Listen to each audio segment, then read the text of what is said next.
سلام تعنا حابلنا زي خبركم تقاتلتنا نزي ساعات زبلنا يوم حابريتات حزنا لكم مسينا لنا فلما قنه قندر الساتم بزعباتهم بمنقس إرترا ناب تقرأ يستلقوا 78 أسرات لومي حادش حابريتا وزيوم بهراو دحنة إثيوبيا كاب تقرأ بحق زرلي سبات أحلفو كهبو ناب جنرال تادس ورده حد تغريبهم لعلي 7 زخونو وتحدراو سللت إرترا ناب تقرأ آتيوم يوميلو منقس فيرال كنز أمن قاليسهم شعبيا ناتزتوها متنقاطع ورك بمقوار مقلس 5 ساعات حابيرهم سراويت تقرأ أقريب واستبال حدا مسأوعتا ناب حزب وزيوم زيومن كالوتنا اللونا حجر ما ناب زرزروم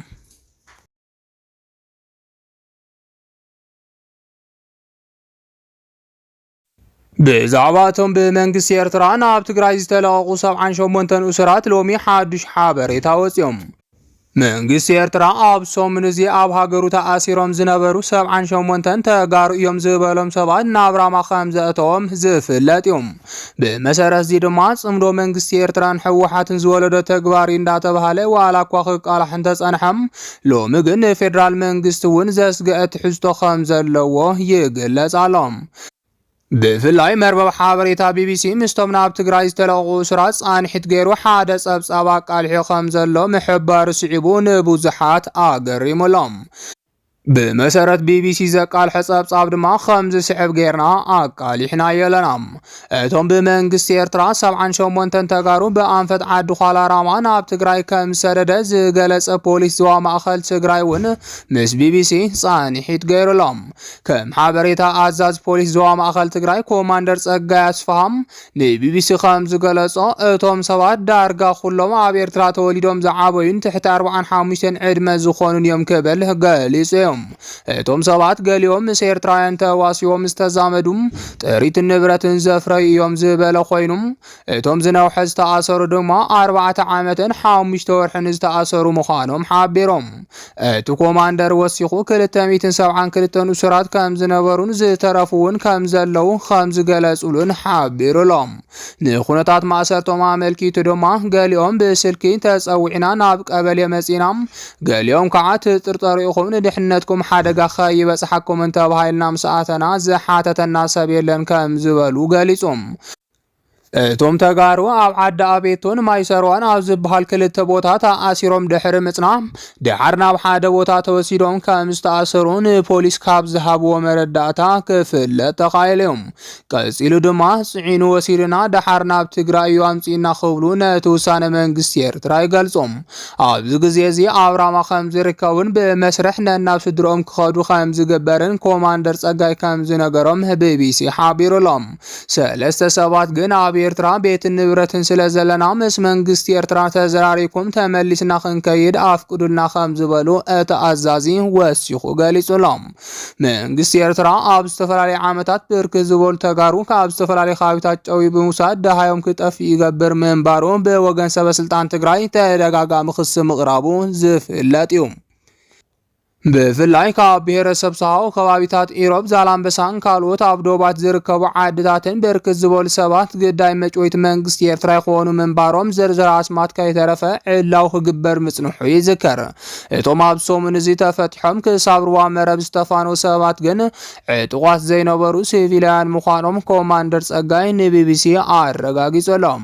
مونغو توم تمالي ناب تقراي زاتو 78 زيقاتات اتن شدش تدكانسيوم مخانن دما اتصاب BBC وسيخ يحبر منقست ኤርትራ ዝወሰደ ስጉምቲ ምስ መራሕቲ ትግራይ በዘይ ምዝረራ በይናው ተበግሶ ምዃኑውን ተነፂሩ ለኽብል BBC ነቲ ውሳነ ኣካል ጽምዶ ከም ዘይኮነ ሓቢሩሎም አብዋን ኪናት ትግራይ ናብ ኤርትራ ተጨወም ዝተወሰዱን ገና በአማይት ዝግመቱ ሓልዋቶም ዘይተፈልጡ ሰባት ከም ዘለው ቀደም ክብል BBC ትግርኛ ካብ ስድራን ካብ ገለ ዘምለጡን ጸብጻብ ሰሪሕ መንባሩ ይዝከር ኣብ ዝተፈላለዩ ሃገራት ዝርከቡ ኤርትራውያን ናብ ትግራይ ሰገሩ ኣባላት ስድሮም ብፍላይ ኣብ ግዜ ኩናት ደሃዮም ዝጠፍኡ ክሳዕሎም ይሓትሎም ከም ዘለውን ይንገር መንግስት ኤርትራ ብዛዕባ ዞም ተኣሲሮም ጸንሑ ኮነ ሓቅነት ናይቶም ተጨውዮም ዝበሃሉ ክሳዕ ግዜ ዝሃቦ ሓበሬታ የለን ዝበለ ቢቢሲ ሰራዊት ኤርትራ ኣብ ኩናት ትግራይ ምስ ፌደራል መንግስቲ አንጻር ሓይልታት ትግራይ ወጊኖም ዝተዋግኡ ኮይኖም ብሰፋሕቲ ገበናት ኩናት ከም ዝኽሰሱ ድማ ምስክርነት ሂበዮም። بخالد زينا دمان نتوم 78 ካብ ኤርትራ ናብ ትግራይ ዝተለቁ ተጋሩ መንግስት ፌደራል ክረኽቦም ከም ዝደሊ ተሓቢሩ ሎም ናይ ፌደራል ናይ ድሕነት ሰባት ነዚ ሓበሬታ ንጀነራል ታደሰ ግልጽ ከም ዝገበሩ ዝተገልጸ ኮይኖም እቶም ናብ ትግራይ ዝኣተው ሰባት ምናልባት እውን ወተሃደራዊ ስርሒት ሻዕብያ ክኸውን ይኽእል ኢሎም ከም ዝኣመኑ ተገሊጾም ብሹም ተጋሩ ናብ ዓዶም ሰዲደ ብምባል ሰለልቲ ክኾኑ ከም ዝኽእልን ድንበር ዝተሳገረ ዝኾነ ይኹን ኣካል ፌደራል ከምርምሮ ስልጣን كم زلون زغلصو تم ናይ ድሕነት ሰባት ንጀነራል ታደሰ ወረደ ከራኽቦም ሕቶኸም ዘቕረብሉ እንዳተገለጸ ይርከብ። እቶም ሻዕብያ ሊኢኹም ዝበሃል ዘሎ ውልቀ ሰባት ኣብ ትግራይ ቤተሰብ ዘለዎ ምዃኖምን ዘይምዃኖም እንተንፈልጥ ጽቡቕ እዩ ዝበል ኮይኖም ቤተሰብ እንተሃልይዎም ምስ ቤተሰቦም ይራኸቡ ናብ ቤተሰቦምን ዓዶምን ይተሓወሱ ብምባል ቤተሰብ እንተዘይሃልይዎምን ዝፈልጥዎ ሰብን ዓድን እንተዘይሃሊ ግን ሻዕብያ ወተሃደራዊ ሰለልቲ ከም ዝለኣኸ ይኹን ርድኦ ዘለና ብምባል ግልጽ ዝኾነ ሕቶ ኣቕሪቦም ኣለዉ። ይኹን እምበር እዚ ካብ ጀነራል ታደሰ ኣወንታዊ መልሲ ከም ዘይረኸቡን ترديتهم سحتات مخانون كام زناقروا منه تحابير لهم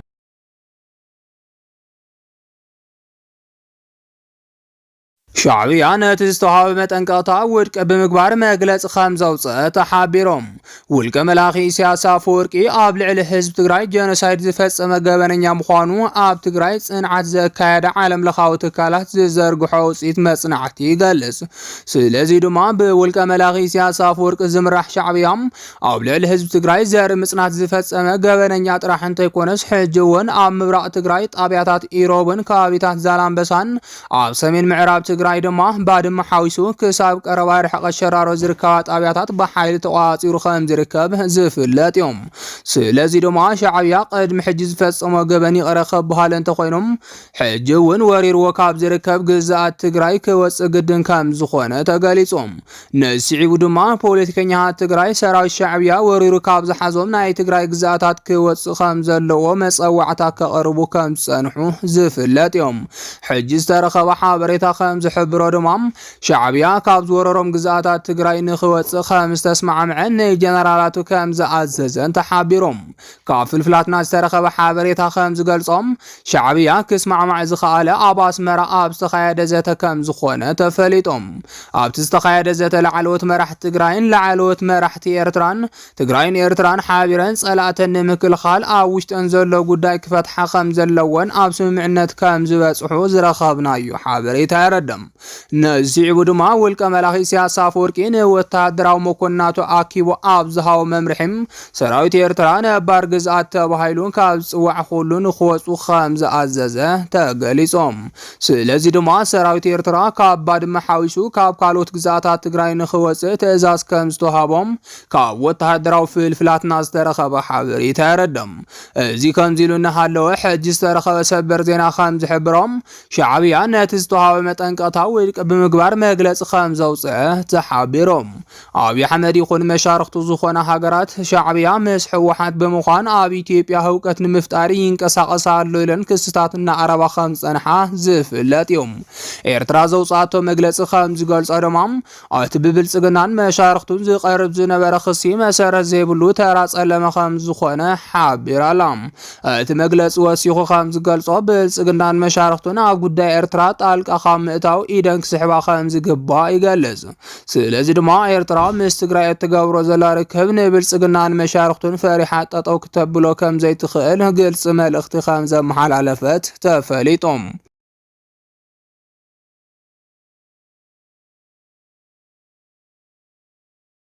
ሰራዊት ትግራይ አቅሪቦ ዝተባለ ሓደ መጸዋዕታ ናብ ህዝቢ ወጽዮም